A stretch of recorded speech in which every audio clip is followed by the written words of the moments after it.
evening. How are we doing? What did we think of the 2024 Darts Masters? I absolutely loved it. It was a classic tournament. Everything I love about darts happened in this tournament. We had the perfect balance of like really close matches that went to deciding legs and just purely masterful performances where one player dominated. But even in those matches, it's an absolute joy to watch. Because watching someone just play darts at their best is just a pleasure. It feels like an honour. You feel honoured to be able to witness that. It's such a beautiful game when it's played well. And boy, did we get a lot of that this event. Starting from earlier on in the tournament, I wanted to firstly mention Nathan Aspinall, because I feel really bad for him, and he was kind of scraping through his matches, so it was a blessing, I think, that he got as far as he did. But he's just such a talented player, and I hate seeing him not get the results and just not play like we know he can, which is what happened this event. So I did feel quite bad for him, but it would have been a fraud if he made it any further in the tournament.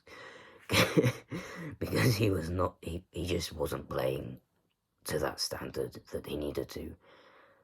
But I hope he can pick it up soon, because he does deserve it, and he's had so many blistering performances and just not got the results. So I hope the next time he has a good patch where he's playing well again, like we know he can, he gets the results to show for it, because he's one of the nicest guys on the tour, and completely deserves it. Another guy that I felt a bit bad for was Peter Wright, because obviously a double world champion, he deserves to be at the top, and seeing him play like this is never an easy watch. And I know he's had a lot of personal struggles, but I think he's come out the other end of those. Mistake me if I'm wrong, but yeah, I hope he's doing better in his personal life, and I'm sure before long the darts will come back to him. But yeah, more importantly, I just hope that he's doing well in his personal life, because that's the only thing that matters at the end of the day. He needs to enjoy it, and he needs to be in the right mindset. So all my best to him and his family. Peter, we want you back at the top, please. We miss you. Come back. And then we get into the standout performances, of which, surprisingly, I want to start with Luke Humphries, because a lot of people in the comment section of the highlight videos on the PDC channel were kind of slating him a bit, and saying that he wasn't a worthy world champion, but I feel like his performances since the World Championship have been really good, even when he's not got the results to show for it. And today was no exception. I feel like he played really well. He just ran into an opponent that happened to play better. And anyone on the tour, if they play at the best, they're capable of beating almost anyone. Maybe not the, top players, but anyone can be vulnerable if they're not quite on their A game and their opponent is in the form of their life, which is what happened against Luke Humphries, I feel. So yeah, I thought people were a bit harsh on him. And I'm, if you don't know, I'm an MVG fan, so the way he just cruised to the final was very satisfying to watch. But similar to Ronnie O'Sullivan in the snooker at the moment, I'm never quite confident that they're going to win every match they enter, and it was the same with MVG in this tournament. He was in cruise mode. yeah, he was in cruise mode. He was getting easy results, and his opponents were not challenging him. But he was vulnerable, and he wasn't playing at his best.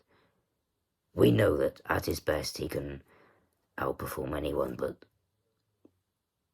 there were openings. He was missing lots of he was missing lots of darts at doubles. He wasn't scoring as heavily as we know he can, but he was kind of averaging 90 to 95 and just doing enough to get over the line. Because I feel like his opponents were maybe intimidated a bit, I don't know. But he did get lucky with his side of the draw in that they weren't playing to the best of their ability. And that really came to the forefront in the final, because Stephen Bunting is in the form of his life. He wasn't going to dwindle anytime soon, so MVG had to up his game, and as we saw in the semi-final, he's at his best when he's a front runner, and he can get the few early legs that can dictate the rest of the match. But as soon as we realise that he's in a battle and he's going to have to work for it, I feel like that's when he's at his most vulnerable, and Stephen Bunting was not going to back down. And credit to him.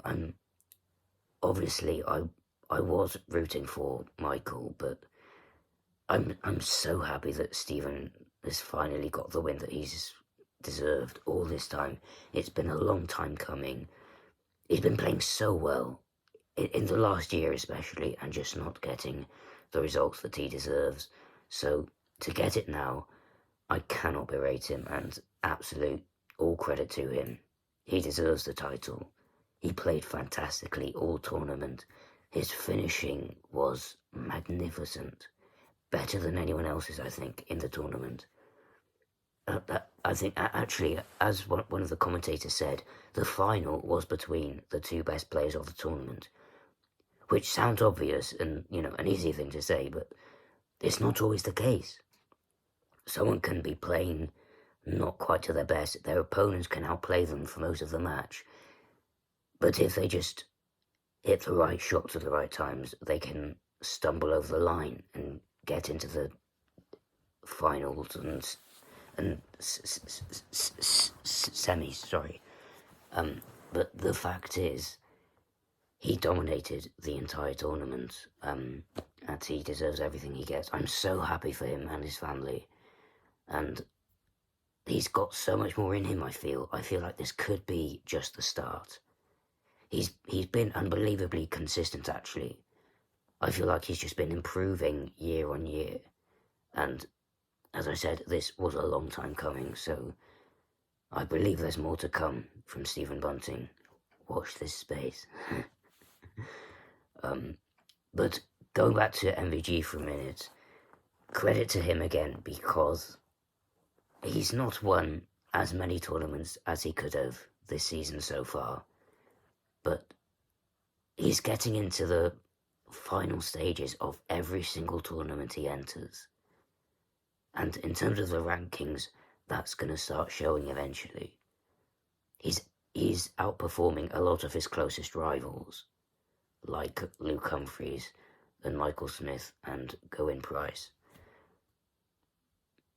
I'm rooting for him to be back at the top at some point, because I think he's the rightful owner of that position. But yeah, I hope people aren't too harsh on Michael, because he's getting to so many finals and semis, but I think people might go against him slightly because he's not always winning them like he used to, even though he won the last tournament, obviously. But I feel like when Michael van Gerwen is in a final, you just expect him to win it, but that's not happening of late, because we're getting these wonderful surprises, and it's so exciting for darts. I'm loving the sport at the moment. It's possibly in the best place I've seen it since I started watching before the pandemic. Yeah, it's just a joy to watch at the moment. I hope you enjoyed this tournament as much as I did. please let me know your thoughts on it. What do we think of our new winner? And what do we think of the next tournament? And the Premier League as well. I'd love to know your thoughts on that. Other than that, I hope you're doing well. And I'll see you probably tomorrow when another darts tournament inevitably starts. I'll speak to you soon. Goodbye.